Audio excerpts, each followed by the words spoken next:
একদিন গাধা এবং শেয়াল পণ্ডিত বনের পাশ দিয়ে হেঁটে যাচ্ছিল। ঠিক ওই সময় গাধা বলল, এই শেয়াল পণ্ডিত মশাই, দেখো আমরা জানি যে আকাশ নীল রঙের, কিন্তু আকাশ দেখো কি সুন্দর সাদা।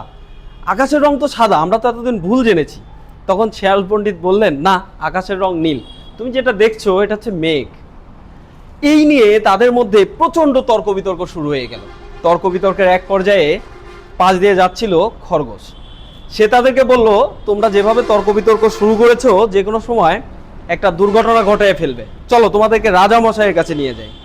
রাজা মশাই সিংহের কাছে যখন তাদেরকে নিয়ে যাওয়া হলো, সিংহ মশাই সব কথা শুনে শিয়াল পণ্ডিতকে বললেন, তোমাকে 50টি বেত্রাঘাত করা হবে, কারণ তুমি মূর্খের সাথে তর্কে জড়িয়েছ। তুমি জানো আকাশ নীল, তারপরেও তুমি কেন গাধার সঙ্গে তর্কে জড়ালে?